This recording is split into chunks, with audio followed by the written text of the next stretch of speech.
Seventh के विद्यार्थियों के लिए ये हम लेकर आए हैं वार्षिक परीक्षा जो चल रही है 2026 में। वो इनका है हमारा समाज एवं पर्यावरण का है पेपर, देख करके जाइए, सेम टू सेम पेपर मिलेगा।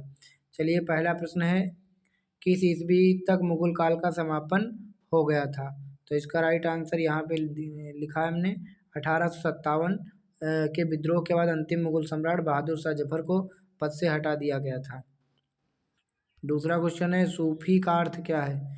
सूफी का अर्थ है पवित्रता, भक्ति, शुद्धि, त्याग। तो यहाँ पर क्या होगा, सूफी का अर्थ है शुद्ध। सूफी का अर्थ है शुद्ध, सफा से निकला माना जाता है, जिसका अर्थ पवित्रता या शुद्धता है। भारत में वर्तमान में लगभग कितने जिले हैं? 797 यहाँ पर जिले हैं 797 इसमें शुद्ध। और गर्म तथा ठंडी धाराओं को मिलने से उत्पन्न क्या होता है? गर्म और ठंडी धाराएं जब मिलती हैं तो उससे कोहरा उत्पन्न होता है। अगला है रिक्त स्थान भरने का। यहाँ पर प्रथम जाट राज्य की स्थापना टुंड्रा एक ये इसमें सभी में देख लो क्या भरा जाएगा। का खंड यहाँ पर क्या है? प्रथम जाट राज्य की स्थापना चूड़ामन या बदन सिंह ने की थी, मुख्यतः भरतपुर राज्य। टुंड्रा एक शीत मरुस्थल है, ठंडा मरुस्थल है।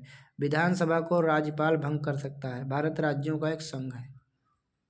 भारत राज्यों का एक संघ है, विधानसभा को राज्यपाल भंग कर सकता है। टुंड्रा एक ठंडा मरुस्थल है और प्रथम जाट राज्य की स्थापना चूड़ामन ने किया था। अब यहाँ पर सही गलत आपको देखना है। रैदास सगुण शाखा के प्रमुख संत थे? नहीं, असत्य, वो निर्गुण भक्त शाखा के प्रमुख संत थे। आर्थिक नियोजन का क्या उद्देश्य है? एक मिनट, ये यहाँ पर दूसरा हो गया। अच्छा, ये रैदास शाखा के प्रमुख संत थे कि सगुण भक्त शाखा के? गलत, रैदास जो थे निर्गुण भक्त शाखा के संत थे। अच्छा, प्रश्न उत्तर है, आर्थिक नियोजन का क्या उद्देश्य? मुख्यमंत्री के 2 कार्य लिखे, हैदराबाद के बारे में संक्षेप में लिखिए। तो चलिए इनको जो मैं आप लोगों को दिखा रहा हूँ। आर्थिक नियोजन का क्या उद्देश्य है? इसका मुख्य उद्देश्य संसाधनों का सही उपयोग करके गरीबी दूर करना, रोजगार बढ़ाना और देश का आर्थिक विकास करना है। मुख्यमंत्री के 2 कार्य, मंत्रिपरिषद की बैठकों की अध्यक्षता करना, राज्य के शासन और विकास कार्यों की निगरानी करना। हैदराबाद की स्थापना निजाम उल मुल्क आसफ जहाँ ने की थी। यह अपनी समृद्ध संस्कृत, चार मीनार और ऐतिहासिक विरासत के लिए प्रसिद्ध है। सही के सामने सही और गलत के सामने गलत का यहाँ पर चिन्ह लगाना। शिवाजी ने मराठों में फूट डलवा दी। पहाड़ी के बीच से निकला प्राकृतिक रास्ता दर्रा कहलाता है। कुतुब मीनार 7 मंजिली इमारत है। भक्ति के 2 रूप माने गए। चलिए इनको भी देख लेते हैं।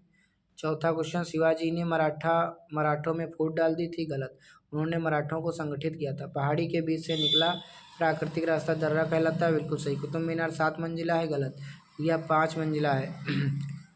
कुतुब मीनार को कुतुबुद्दीन ऐबक ने बनवाया था, बाद में इल्तुतमिश ने 4 मंजिल तक बनवाया और बाद में फिरोज शाह तुगलक ने 5 मंजिल तक बनवाया। भक्ति के 2 रूप माने गए हैं, सगुण और निर्गुण, बिल्कुल सही है यहाँ पर।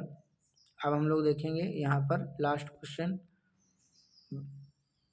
कह रहा है कि घास प्रदेश के बारे में विस्तार समझाइए। सारा मरुस्थल के सामाजिक जीवन पर प्रकाश डालिए। राज्य विधानमंडल से के क्या कार्य? 2011 में जापान में क्या घटना घटी थी? तो इन सभी प्रश्नों के उत्तर देखेंगे। यहाँ पर घास प्रदेश वे क्षेत्र हैं जहाँ वर्षा कम होने के कारण बड़े पेड़ नहीं उगते हैं और घास की प्रधानता होती है, जैसे सवाना और